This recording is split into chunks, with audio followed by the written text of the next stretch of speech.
My watch reviews often focus on quality, the quality of steel finishing, the quality of hands, applied indices, and I've said many times, to truly appreciate or assess a watch's quality, you need to see it alongside other watches. And that's why I produce videos like this. It gives us an opportunity to have a look at the watches I'm reviewing next to other watches, and only then can we really assess a watch's quality. And in today's video, I've got 6 watches varying in price from £113 up to £3,000. I've got a Watch Dives that's currently available for £113, a Chronos which you can currently pick up for £144, a Boltony for £195, a Citizen that I'm about to review for £246, a gorgeous Casio Oceanus for £457, and a Seiko that retails for a staggering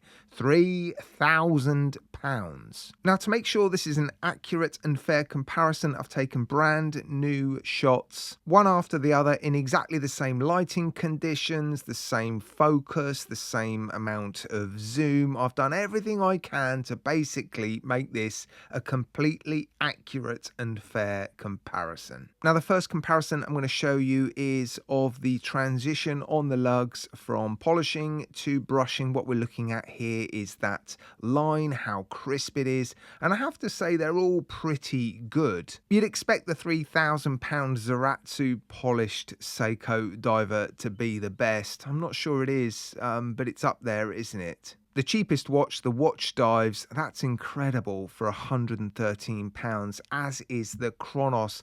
I think the Chronos is right up there with the Seiko. The Boltony's very, very close. The Citizen, a little bit disappointing. The Casio, I think we'd expect that to be pretty good. It is an Oceanus. So, yeah, I love these shots. I use these a lot in my videos because they help to demonstrate that line, that crispness. And I think it's an important part of a watch's finishing. And I also like to use this shot in my videos. It helps to show the flatness or smoothness of the polished surfaces, and yeah, it really can vary. As you can see in this comparison picture, I mean, the Citizen is shocking, isn't it? The Casio Oceanus is a little bit disappointing. I mentioned that in my review, actually. I think that's partly down to the fact that it's titanium, as is the Citizen, but I think it's also because this watch has a coating on it, and I think that sort of dulls and gives this sort of mottled effect. The Seiko is incredible, but as is the Chronos. And this is one of the reasons why I've said this Chronos is one of the best finished watches I've ever seen, if not the best finished watch I've ever seen, costing less than $200. It's this sort of thing, the super smooth, flat polishing. It's like this watch has been Zaratsu polished, and I wouldn't be surprised if it has. We know that many brands use Zaratsu polishing to get this super smooth, polished surface. It's not just Grand Seiko or Seiko. And I have to add, the Watch Dives and the Boltony are also impressive, aren't they? So yeah, by far the most disappointing watch here is the Citizen. I've taken a similar shot on the clasps, that sort of polished chamfered edge that you often see on outer shells. The Citizen is the only watch that doesn't have that polished corner, but the other 5 watches do, and they're all pretty similar. I do think the Seiko is the best. Again, the Casio Oceanus is a little bit sort of mottled, isn't it? The Boltony's perhaps a little bit more rough than the Watch Dives and the Chronos. The Watch Dives, though, what we're seeing from this watch for £113 is... It's impressive, isn't it? We're not really getting much from this shot, but I still want to show it to you. It's just the different coarsenesses of the brushing on the sides of the case. Brushing isn't just brushing, it does vary quite a bit. Not all brands do it the same. Some are very coarse, some less coarse. I like a nice satin brushed finish. The Oceanus brushing is very, very nice. A little bit disappointed, actually, with the brushing on the side of the Seiko. The transitions there, actually, not that good. good. And again, the watch dives, punching well above its weight, a really nice, consistent satin-like brushing. Yeah, I like that. Now we're looking at the lugs and the end links and that join or gap. There is a gap on some of these watches. The Seiko, yeah, a pretty big gap. I'm disappointed with that. You'd expect their tolerances to be better than this. The Casio Oceanus has a gap, smaller, more consistent, I think. I like that. I don't mind a little gap. The Citizen, I mean, it's, yeah, again, a pretty big gap. Not the tidiest, is it? The Boltony, smashing it. Look at that. Unbelievable tolerances. Yeah, that's incredible. The Chronos is good. Nice, clean corner on that end link. And again, the watch dives is just punching well above its weight. That's not bad at all.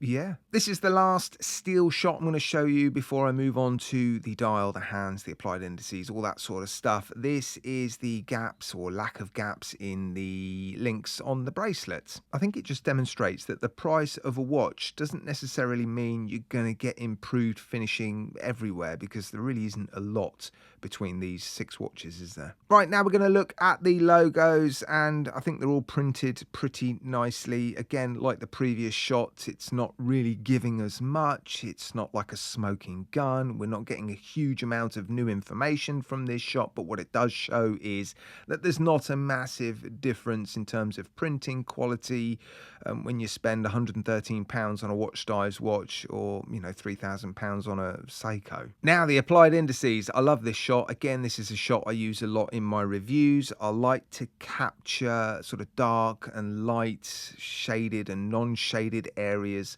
on applied indices like these. You've got some brushing and some polishing on some of these applied indices.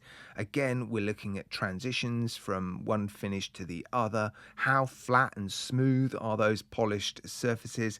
And I have to say, this is an area that the Chronos just excels. I've mentioned it in a couple of reviews of this particular model of Chronos, and these applied indices are amongst the best I've ever seen. They are just staggeringly good for the money. The watch dives are a little bit sort of soft and curved. The Boltony's pretty good actually, and the Citizen as well. Nice crisp corners on the Citizen. The Casio, a little bit disappointed with those. A few little dots on the loom part of those applied indices, and the Seiko's just a bit sort of soft and rounded, and I don't know, it's just not particularly crisp, is it? And it's a similar story when we zoom into the hands. The Chronos has a mix of brushing and polishing on their hands. That transition is super clean and crisp. The polished facets on the hands are super smooth. The watch dives hands, a little bit basic, just dual facet polished hands, but they look okay. The Boltony hands, also very impressive.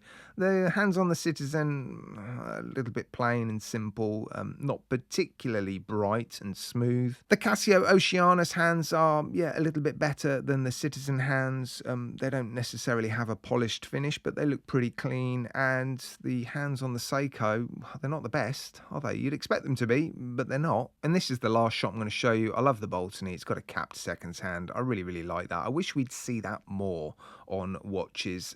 Again, like some of the other shots, we're not getting a huge amount of new information here. I think it just demonstrates that there's not a massive difference between a £3,000 watch and a £113 watch. They all look pretty clean and tidy, don't they? Right, guys, yeah, let me know what you think of that comparison. Are there any other areas on these watches that you'd like to see compared? I hope this sort of video helps to demonstrate that it doesn't necessarily make a difference to the quality of a watch if you spend thousands and thousands of pounds. Yes, some of the uber luxury watches costing tens of thousands of pounds would probably put some of these watches to shame, but you can get some high quality, incredibly well finished watches for, well, less than $200.